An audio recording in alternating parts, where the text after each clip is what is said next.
In this episode, we take you guys through on what happened towards the old LN167 Hilux alternator.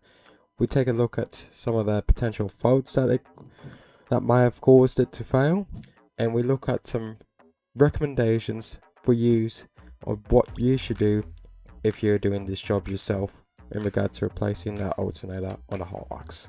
So let's get straight into it. Alrighty.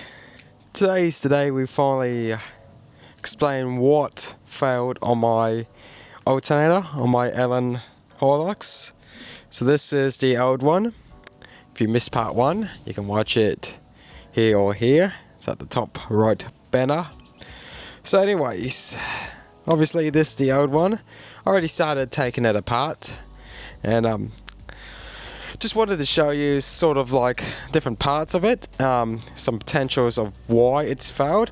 I've personally reckon, my guess is, I reckon either the brushes or the internal voltage regulator, which is this piece right here, has failed.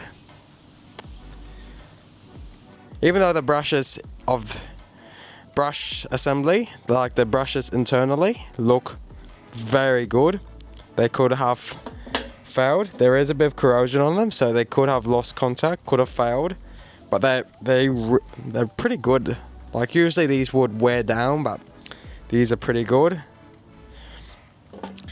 Also the brushes inside. Alrighty, so in this context, I'm trying to explain to you that inside the rotor and the stator. So the rotor is your electromagnetic attached to the pulley. That's what's spinning around inside. And then your stator, which is your copper windings, which I was talking about later on. That's what surrounds the rotor. So what I was trying to say is that could be corroded as well. The alternator could have also failed. Interesting thing about these alternators on the LN is that they obviously have a vacuum pump. I've usually always seen them together with the alternator. You can't usually buy these separate. You can probably get them rebuilt, sort of thing. But pretty much you have this one, it goes back to the engine. This goes back to the sump. This one comes from the engine block, and this one with the with the bolt and the washer, that goes to your brake booster. That pretty much gives your car, your diesel, vacuum, because diesels generally don't produce vacuum naturally, unlike petrols. Anyway, so nothing much else to it. If we have a look as well, this is your cover. Now, if you saw until the end of the first video, you would have saw that I blew a 100 amp fuse. That was due to the main reason, this plate. But we'll get back to this one shortly. When you're installing a alternator on a LN167 Hilux, there's a bottom bracket, this piece here, that you're gonna have to do a bit of grinding with. I know it sounds very out of the ordinary, given that this it's supposed to be a brand new part, it's supposed to fit right in, especially from 1998. But there's a sort of washer on one of the sides. You've noticed it when you buy one. It will stick out a little bit.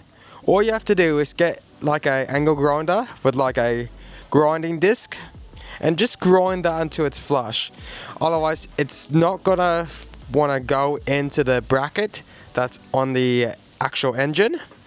So that was one of my first conundrums. That's why it was hard getting in, because it wasn't flush. And then when I compared this one to the new one, I noticed it wasn't, the actual bracket on the alternator wasn't sitting flush. So I just grinded down that washer a bit until it was flush, then it's fit straight in.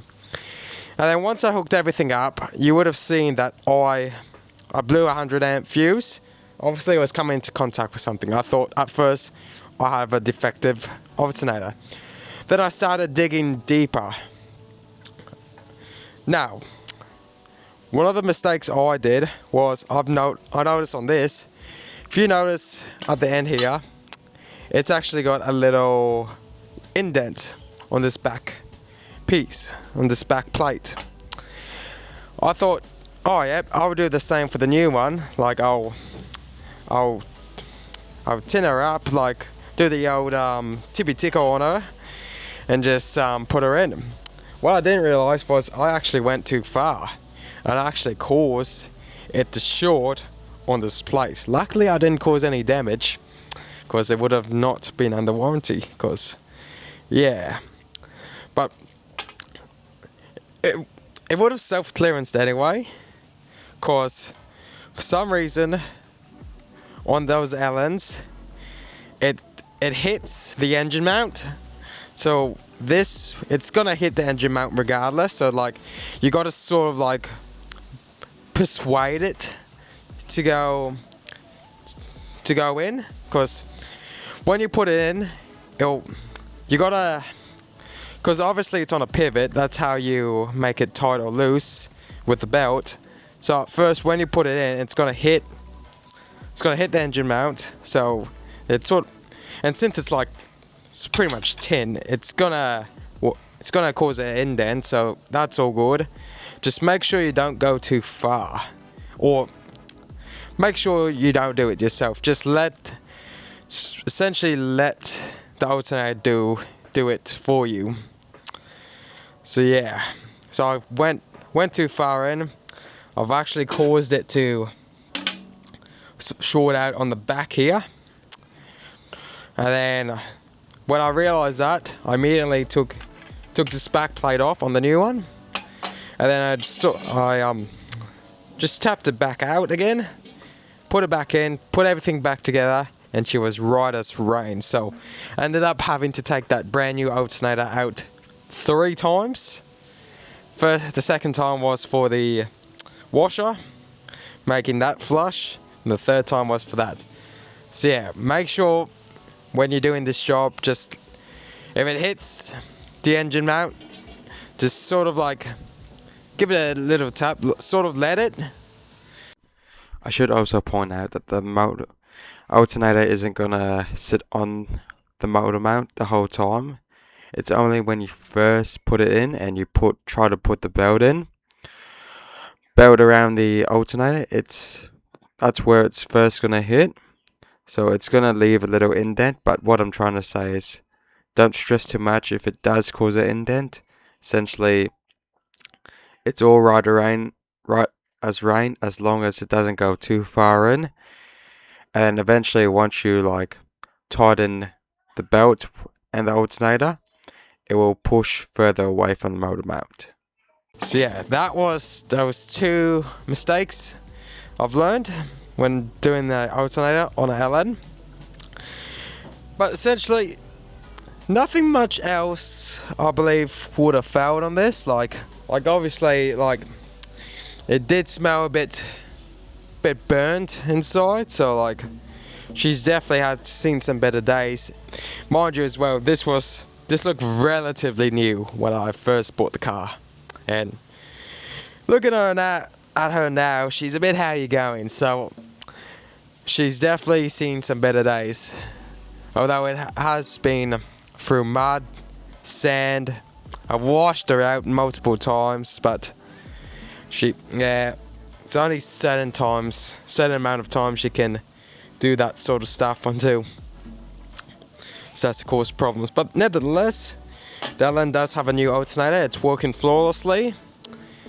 And the other way you can tell if your alternator is failing on an LN, it's very straightforward. Pretty much your dash will light up like a Christmas tree. That's one of the key tell signs that our alternator is failing on an old Hilux, which makes it very simple. But at the same time, it's very expensive too. The brand new alternator with the vacuum pump set me $440 from a reputable brand. I also got it from All 4x4 Spares. Highly recommend them. Not a sponsor of the channel or anything, but highly recommend them. But yeah, pretty much straightforward. Like, if I really wanted to, I could rebuild this, and I probably might rebuild this and then just sell it on Marketplace, since I don't really have the car anymore. It's at the auto auctions as we speak. But yeah, essentially not much to it. Like, this could be a good thing to replace, and then just take it all apart, give the inside a nice sort of refresh, then I reckon it's fine. Because the vacuum pump still worked flawlessly. It still works now, like, even though it's been sitting in the shed. But like, yeah, not much to it. Like, yeah, well, that's pretty much it. Also, another thing to be aware of is that depending on your Hilux, you may have one of these. I didn't. This is pretty much all the wires. It fits on one of these, on like one of these, and then it simply just keeps all the wires together. I didn't end up doing that because it doesn't fit on my new one.